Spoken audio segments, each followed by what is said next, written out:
ওম শান্তি। আজ ৮ই মার্চ ২০২৪, ৮৮তম ত্রিমূর্তি শিব জয়ন্তী। আজ শিব জয়ন্তী, তো বাচ্চাদেরও জয়ন্তী। সকল আত্মাদের শিব জয়ন্তীর অনেক অনেক অনেক প্রীতি, শুভেচ্ছা এবং অভিনন্দন অভিনন্দন অভিনন্দন। সর্বত্র আজ খুব উৎসাহ উদ্দীপনার সাথে শিব জয়ন্তী পালন করা হচ্ছে। ব্রাহ্মণ পরিবারে বাচ্চাদের মধ্যেও চারিদিকে শিব জয়ন্তী পালন করার উৎসাহ রয়েছে। সমগ্র পরিবারের সকল বাচ্চাদের এই অভিনন্দন, এই শুভকামনা রয়েছে যে সকল আত্মা যারা এখনও বাবাকে চিনতে পারেনি, জানতে পারেনি, বাবার প্রত্যক্ষতা হয়নি, প্রত্যেক আত্মা বাবার উত্তরাধিকারী প্রাপ্ত করুক। প্রত্যেক আত্মা তাদের ভাগ্য তৈরি করুক। এই ব্রাহ্মণ পরিবারের সকল বাচ্চাদের এই শুভকামনা রয়েছে যে সর্বত্র বাবার এই প্রত্যক্ষতা হোক যে বাবা এসে গেছেন, এসে গেছেন, এসে গেছেন। সকলে বাবার সঙ্গে মিলিত হচ্ছেন, নিজেদের ভাগ্য বানিয়ে নিচ্ছেন, নিজেদের ভাগ্য নিজেরাই তৈরি করছেন। প্রত্যেক আত্মার প্রতি ব্রাহ্মণ পরিবারের এই শুভকামনা এবং সমস্ত ব্রাহ্মণ বাচ্চার প্রতি শুভ জন্মদিনের শুভেচ্ছা এবং অভিনন্দন। তো এখন শুনছি বাবার অমূল্য মধুর মহাবাক্য। মিঠে মিঠে বাচ্চে, বাবার সকাশ লাইট আর শক্তির কারেন্ট নেওয়ার জন্য সুগন্ধি ফুল হও। ভোরবেলা উঠে স্মরণে বসে প্রেমপূর্বক বাবার সাথে মিষ্টি মিষ্টি কথা বলো। আজকের মূল্যের প্রশ্ন: সমস্ত বাচ্চারা বাবাকে নম্বরের ক্রমানুসারে স্মরণ করে, কিন্তু বাবা কোন বাচ্চাদের স্মরণ করেন? উত্তর: যে বাচ্চারা খুব মিষ্টি, যারা সেবা ছাড়া আর কিছুই বোঝে না, যারা অত্যন্ত প্রেমের সাথে বাবাকে স্মরণ করে, আনন্দে প্রেমের অশ্রুধারা বয়, এমন বাচ্চাদের বাবাও স্মরণ করেন। বাবার দৃষ্টি ফুলের দিকেই যায়। তিনি বলবেন, অমুক আত্মা খুবই ভালো। এই আত্মা যেখানেই সেবা দেখে সেখানেই ছোটে, অনেকেরই কল্যাণ করে, তাই বাবা তাদের স্মরণ করেন। কোটি কোটি আত্মার মধ্যে কতিপয় কেউ কেউ সেই আত্মা যাদেরকে স্বয়ং ভগবান, স্বয়ং ঈশ্বর, স্বয়ং পিতা, সকলের পিতা, যাদেরকে স্মরণ করেন, আর তারাই সেই ভাগ্যবান শ্রেষ্ঠ, সর্বশ্রেষ্ঠ আত্মা, সৌভাগ্যবান আত্মা। আমরা যারা ভগবানের কাছে পড়াশোনা করার সৌভাগ্য পেয়েছি। ওম শান্তি। বাবা বসে সমস্ত আত্মাদের বোঝান, শরীরও স্মরণে আসে, আত্মাও স্মরণে আসে। শরীর ছাড়া আত্মাকে স্মরণ করা যায় না। বুঝতে পারা যায় যে এই আত্মা ভালো, এ বাহ্যমুখী, এ এই দুনিয়াতেই ঘোরাঘুরি করতে চায়, এ ওই দুনিয়াকে ভুলে আছে। প্রথমে ওদের নাম রূপ সামনে আসে। অমুকের আত্মাকে স্মরণ করা হয় যে অমুক আত্মা ভালো সার্ভিস করে, এর বুদ্ধিযোগ বাবার সাথে, এর মধ্যে এই গুণ আছে। প্রথমে শরীরকে স্মরণ করলে তারপরে আত্মা স্মৃতিতে আসে। প্রথমে তো শরীরই স্মরণে আসবে, কারণ শরীর হলো বড় জিনিস। তারপর আত্মা, যা সূক্ষ্ম, অনেক ছোট, তা স্মরণে আসবে। এই বড় শরীরের কোনো মহিমা করা হয় না, মহিমা আত্মারই করা হয়। বলা হয়, এনার আত্মা খুব ভালো সার্ভিস করে, অমুকের আত্মা এর থেকে ভালো। প্রথমে তো শরীর স্মরণে আসে। বাবাকে অনেক আত্মাকে স্মরণ করতে হয়, তার শরীরের নাম স্মরণে আসে না। একমাত্র রূপ সামনে আসে। অমুকের আত্মা বললে অবশ্যই শরীরের কথা স্মরণে আসে। তোমরা যেমন বুঝতে পারো, এই দাদার শরীরে শিব বাবা আসেন। তোমরা জানো যে এনার শরীরে বাবা আছেন। শরীর তো অবশ্যই স্মরণে আসবে। জিজ্ঞাসা করে যে আমরা কিভাবে স্মরণ করব?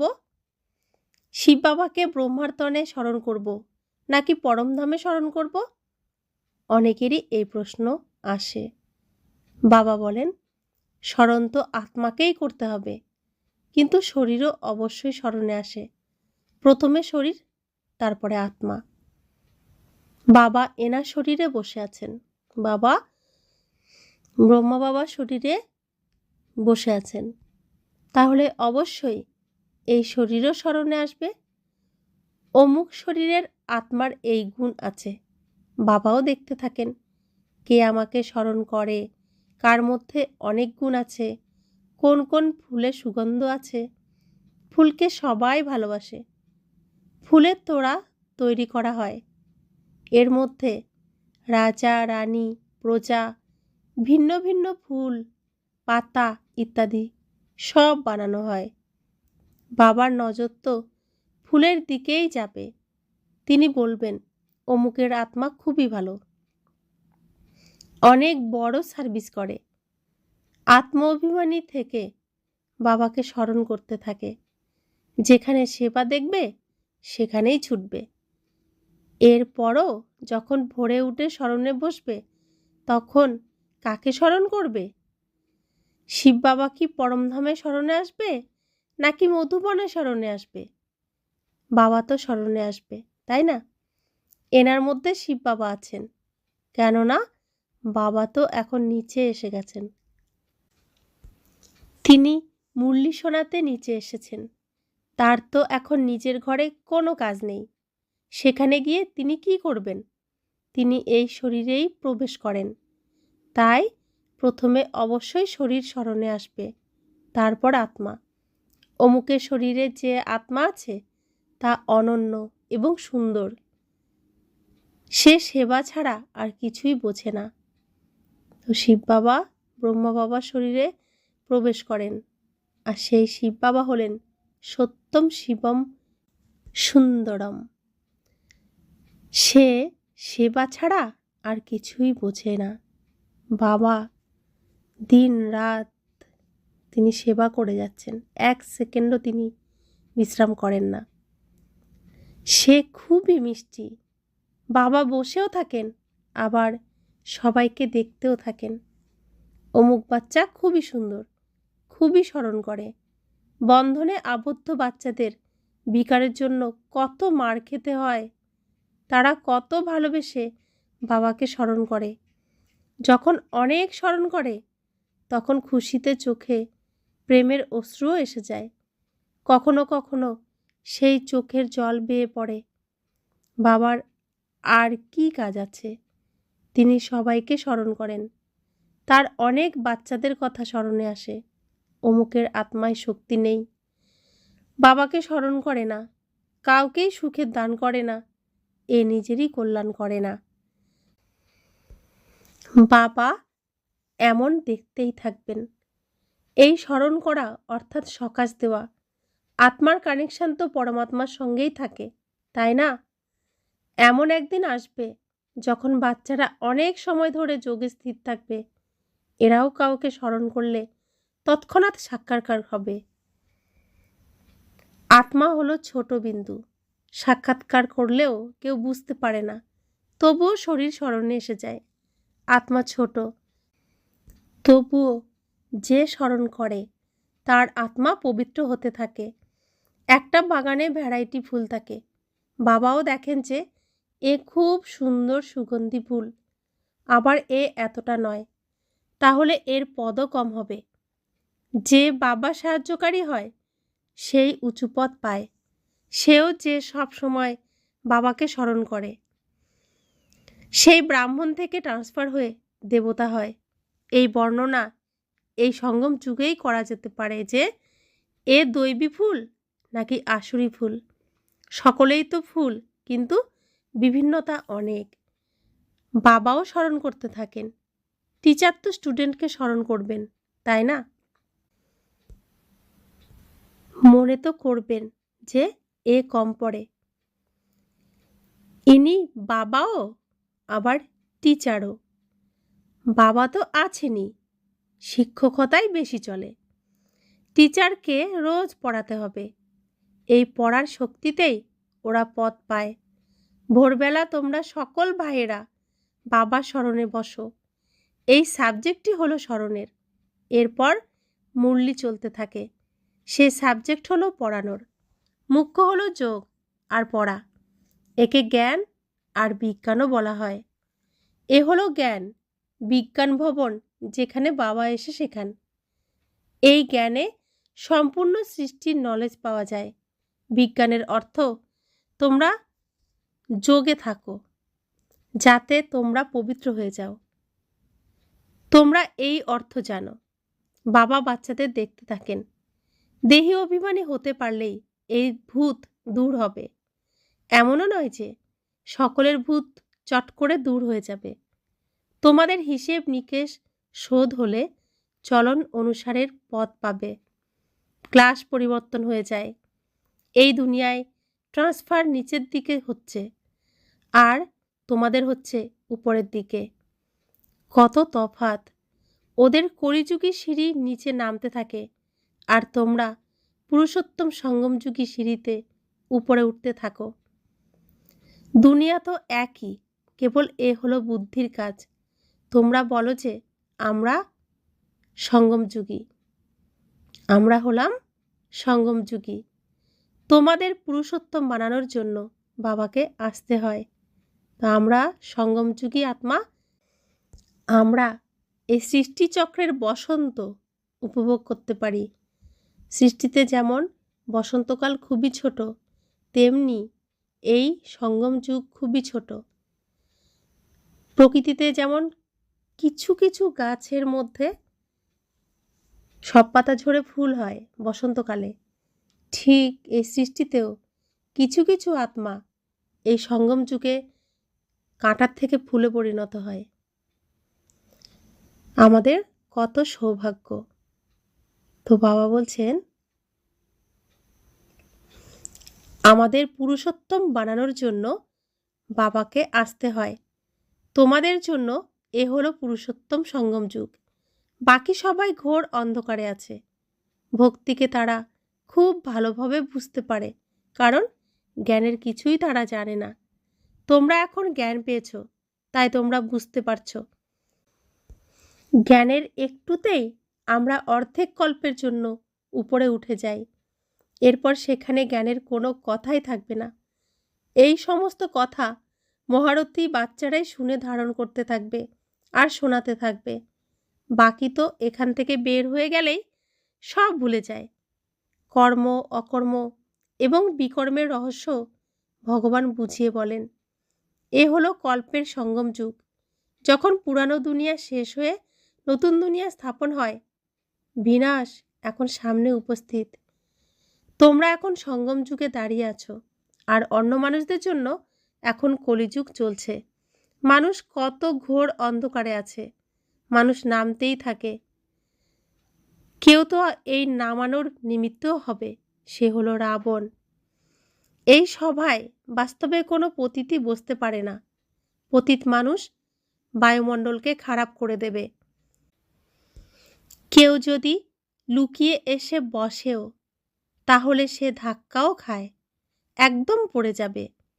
ঈশ্বরীয় সভায় যদি কোনো দৈত্য এসে বসে, তাহলে চট করে বোঝা যায়। পাথর বুদ্ধি তো আছেই, বাকিরাও পাথর বুদ্ধির হয়ে যাবে। শতগুণ দণ্ড ভোগ করতে হবে, নিজের ক্ষতি করে ফেলবে। ওরা বলে যে আমরা দেখব এরা কি জানতে পারবে, আমাদের কি প্রয়োজন, যেমন করবে তেমন পাবে, আমাদের জানার দরকার নেই। বাবার সাথে সর্বদা স্বচ্ছ থাকা উচিত। কথায় আছে, সত্য যেখানে আত্মা নাচবে, সেখানে সচ তো বিঠো নচ। সত্য হৃদয়ে সাহেব রাজি থাকেন। সত্য থাকলে নিজের রাজধানীতেও ডান্স করবে। বাবাই হলেন সত্য। তাই বাচ্চাদেরও সত্য থাকা উচিত। বাবা জিজ্ঞেস করেন, শিব বাবা কোথায়? বলেন, এনার মধ্যে আছেন, ব্রহ্মা বাবার মধ্যে আছেন। দূর দেশে থাকেন যিনি, তিনি পরমধাম ছেড়ে এই পরদেশে এসেছেন। তার তো এখন অনেক সেবা করতে হবে। বাবা বলেন, আমাকে রাত দিন এখানে সার্ভিস করতে হয়, সন্দেশীদের ভক্তদের সাক্ষাৎকার করাতে হয়। এখানেই তো তিনি আছেন, ওখানে তো কোনো সেবাই নেই, পরমধামে কোনো সেবাই নেই, চুপচাপ বসে থাকাই কাজ। আমরা পরমধামে থাকলে তখন আমাদেরও কোনো কাজ নেই, চুপচাপ শান্ত হয়ে বসে থাকাই কাজ। এই সেবা ছাড়া বাবা সুখী হন না। এই সম্পূর্ণ দুনিয়ার সার্ভিস করতে হবে। সবাই ডাকতে থাকে যে, বাবা এসো। তিনি বলেন, আমি এই রথের মধ্যে আসি। ওরা ঘোড়ার গাড়ি বানিয়ে দিয়েছে। এখন এই ঘোড়ার গাড়িতে কৃষ্ণ কিভাবে বসবেন? এমনও নয় যে ঘোড়ার গাড়িতে বসার কোনো শখ হয়। দেহ অভিমান আর দেহী অভিমানী হওয়ার কথা এই সঙ্গম যুগেই হয়, আর একমাত্র বাবা ছাড়া এই কথা আর কেউই বুঝিয়ে বলতে পারেন না। তোমরাও এখনই জেনেছ, আগে তোমরাও জানতে না। কোনো গুরু কি এমন শিখিয়েছেন? তোমরা গুরু তো অনেক করেছ, কেউই তোমাদের এমন কথা শেখাননি। অনেক মানুষই গুরু করে, তারা মনে করে কারোর থেকে যদি শান্তির পথ পাওয়া যায়। বাবা বলেন যে শান্তির সাগর হলেন একমাত্র বাবা, তিনিই সাথে করে নিয়ে যান। সুখধাম আর শান্তিধামের খবর কেউই জানে না। কলিযুগে এখন শূদ্র বর্ণ, পুরুষোত্তম সঙ্গম যুগে হয় ব্রাহ্মণ বর্ণ। এই বর্ণের কথাও তোমরা ছাড়া আর কেউই জানতে পারে না। এখানে সবাই শোনে, বাইরে বের হলেই সব কিছুই ভুলে যায়, ধারণাও হয় না। বাবা বলেন যে তোমরা যেখানেই যাও ব্যাজ পড়ে যাও, এতে লজ্জার কোনো কথা নেই। এ তো বাবা অনেক কল্যাণের জন্যই বানিয়েছেন। যে কাউকেই তোমরা এই কথা বুঝিয়ে বলো, কেউ যদি সেন্সিবল হয় তো বলবে, এতে তোমাদের অনেক খরচ হয়েছে। তোমরা বলো, খরচ তো হতেই হবে, গরিবদের জন্য এটা ফ্রি। ওরা যদি ধারণা করতে পারে তাহলে উঁচু পথ পেতে পারবে। গরিবদের কাছে অর্থ নেই, তাহলে তারা কি করবে? কারোর কাছে অর্থ আছে কিন্তু তারা কৃপণ। ইনি প্রত্যক্ষভাবে করে দেখিয়েছেন। সব কিছুই ইনি মায়েদের অধিকারে দিয়ে দিয়েছিলেন। তোমরা বসে সব কিছুর দেখাশোনা করো, কারণ এখন তো তোমরা জ্ঞান পেয়েছ যে পরের দিকে কিছুই স্মরণে আসবে না। অন্তিমকালে যে স্ত্রীকে স্মরণ করে, বড় বড় বাড়ি ইত্যাদি থাকলে অবশ্যই স্মরণে আসবে, কিন্তু অল্প জ্ঞান শুনলেও প্রজাতে অবশ্যই আসবে। বাবা তো হলেনই গরিবের ভগবান। কারোর কারোর কাছে অর্থ থাকলেও তারা কৃপণ হয়, এমনও বুঝতে পারে না যে প্রথম উত্তরাধিকারী তো শিব বাবা, ভগবান উত্তরাধিকারী। এ তো ভক্তিমার্গেও আছে। ঈশ্বর আমাদের অর্থ দেন, তিনি কি কাঙ্গাল যে তাকে আমরা দিই? তারা মনে করে ঈশ্বরের নামে আমরা যদি গরিবদের দান করি তাহলে ঈশ্বর তার পরিবর্তে আমাদের দেবেন, পরের জন্মে তা পাওয়াও তো যায়। এমন বলাও হয় যে দান দিলে গ্রহণ কাটবে। এই বাবা তো সব কিছুই দিয়ে দিয়েছিলেন, শরীর, মিত্র, সম্বন্ধী আদি সব কিছুই বাবাকে সমর্পণ করে দিয়েছিলেন। তিনি বলেছিলেন, এ সব কিছুই আপনার। এই সময় সম্পূর্ণ দুনিয়ায় গ্রহণে আক্রান্ত। তা কিভাবে এক সেকেন্ডে দূর হবে? কালো থেকে গৌর কিভাবে হবে? এখন কেবল তোমরাই জানো। এরপর অন্যদেরও তোমরা বুঝিয়ে বলো। যারা বলে আমরা নিজেরা বুঝতে পারি কিন্তু কাউকে বোঝাতে পারি না, তারা কোনো কাজের নয়। বাবা বলেন, দান করলে তোমরা গ্রহণ মুক্ত হবে। আমি তোমাদের অবিনাশী রত্নের দান দিই, সেসব তোমরা অন্যদের দিতে থাকো। তাহলে ভারতের উপর বা সম্পূর্ণ দুনিয়ার উপর রাহুর যে গ্রহণ লেগে আছে তা দূর হয়ে যাবে, আর বৃহস্পতির দশা শুরু হয়ে যাবে। সব থেকে ভালো হলো বৃহস্পতির দশা। এখন তোমরা জানো যে প্রধানত ভারত, তারপর সম্পূর্ণ দুনিয়ার উপর এখন রাহুর গ্রহণ লেগে আছে। তা কিভাবে দূর হবে? ইনি তো বাবা। বাবা তোমাদের থেকে পুরানো নিয়ে তোমাদের নতুন দিয়ে দেন। একেই বলা হয় বৃহস্পতির দশা। মুক্তিধামে যারা যাবে তাদের জন্য বৃহস্পতির দশা বলা হবে না। যারা সত্যযুগে যাবে তাদেরই বৃহস্পতির দশা। আর বাকি যারা সত্যযুগে যাবে না তাদের রাহুর দশাই চলছে। তাদেরকে তবুও বাবা কিছু পরিষ্কার করে রাহুর দশা কাটিয়ে নিজের সাথে নিয়ে যাবেন। আর যারা জীবন মুক্তিতে যাবেন তারা খুবই বুদ্ধিমান, সর্বশ্রেষ্ঠ আত্মা, যারা সৃষ্টির এই সঙ্গম যুগকে অনুভব করতে পেরেছেন, স্বয়ং পরমপিতা পরমাত্মার কাছে আসতে পেরেছেন, তার কাছ থেকে পড়াশোনা করতে পেরেছেন, কথা বলতে পেরেছেন, শিক্ষা গ্রহণ করতে পেরেছেন, যারা এই ট্রেনিং খুব ভালোভাবে নিচ্ছেন। অর্থাৎ সত্যযুগে আবার অভিনয় করার জন্য যে রিহার্সাল হচ্ছে, সেই রিহার্সাল ভগবান শেখাচ্ছেন। আর সেই রিহার্সাল যারা অ্যাকুরেট শিখবেন তারাই জীবন মুক্তি পাবেন, অর্থাৎ সূর্যবংশীতে আসবেন, শ্রীকৃষ্ণের বৈকুণ্ঠে আসবেন, সত্যযুগে আসবেন। अच्छा, मीठे मीठे सिखिले दे बच्चों प्रति माता पिता बाप दादा का याद प्यार और गुड मॉर्निंग। रूहानी बाप की रूहानी बच्चों को नमस्ते। हम रूहानी बच्चों की रूहानी माता पिता बाप दादा को याद प्यार, गुड मॉर्निंग और नमस्ते नमस्ते नमस्ते। शुक्रिया बाबा, शुक्रिया बाबा, शुक्रिया। ধারণার জন্য মুখ্য সার। 1. সদা খুশিতে নৃত্য করার জন্য সত্য বাবার সঙ্গে সততা বজায় রাখতে হবে, কোনো কিছুই লুকাবে না। তো বাবা আমার নিজের, আমরা কি করি? কিছু একটু মনে আসলেই ফোন নিয়ে বন্ধুকে কিংবা অন্য কাউকে কিছু না কিছু বলতেই থাকি, নিজের মধ্যে কিছু রাখতে পারি না। তো বাবা বলছেন আর কাউকে বলো না, যা কিছু বলার আমাকে বলো। তো আমাকে স্মরণও করতে পারবে আর সব কিছু বলতেও পারবে। আমার সঙ্গে সমস্ত সম্পর্ক, সব ধরনের সম্পর্ক তৈরি হয়ে যাবে। 2. বাবা যে অবিনাশী রত্নের দান করেন তা সবাইকে ভাগ করে দিতে হবে। এর সাথে সাথে শিব বাবাকে নিজের উত্তরাধিকারী বানিয়ে সব কিছুই সফল করতে হবে। এতে কখনোই কৃপণ হবে না। তো বাবা যে রত্নগুলো দিচ্ছেন, জ্ঞানরত্ন, সেই জ্ঞানরত্ন আমার অন্য ভাইরাও পাওয়ার অধিকারী। তো তারা বাবাকে চিনতে পারছেন না। আমি বড় ভাই, বড় দাদা, আমার দায়িত্ব তাদের সবাইকে বাবার কাছে নিয়ে আসা, বাবার কথা স্মরণ করিয়ে দেওয়া, আর এই জ্ঞানরত্ন তাদের পাইয়ে দেওয়া। আর বাবা বলছেন তোমার সব কিছু নষ্ট না করে আমার ব্যাংকে রেখে দাও, আমি তোমাদেরকে অনেক বেশি ফেরত দেব। বরদান। বিন্দু আর ফোঁটার মহত্বকে বুঝে নিজের শ্রেষ্ঠ স্থিতি নির্মাণকারী সিদ্ধি স্বরূপ ভব। শিব পরমাত্মার পুজোতে এক বিন্দুর বিশেষত্ব আছে, দ্বিতীয়ত ফোঁটা ফোঁটার বিশেষত্ব রয়েছে। 2 বিন্দুরই নিজস্ব মহত্ব রয়েছে।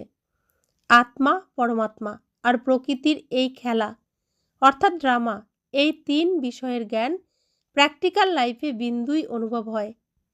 আর ফোঁটা হলো শুদ্ধ সংকল্পের স্মৃতি, যার দ্বারা মিলনের সিদ্ধির অনুভব হয়। আত্মিক বার্তালাপের মাধ্যমে প্রাপ্তিগুলির শীতল ফোঁটা বাবার উপর অর্পণ করে থাকো, এর দ্বারাই শ্রেষ্ঠ স্থিতি হয়ে যায়। এরই স্মরণিক ভক্তিতে চলে আসছে। আমরা যে শিব জয়ন্তী পালন করি বা লৌকিকে শিবরাত্রি পালন করি, সেখানে পুরো জ্ঞানটাই চলে আসছে। আমরা আগের দিন সংযম করি, গঙ্গা স্নান করি,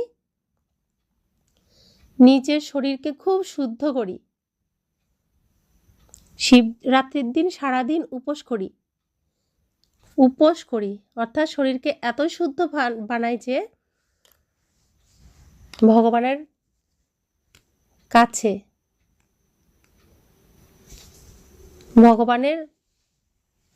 কাছে যাওয়ার জন্য শরীরকে সম্পূর্ণ শুদ্ধ করি।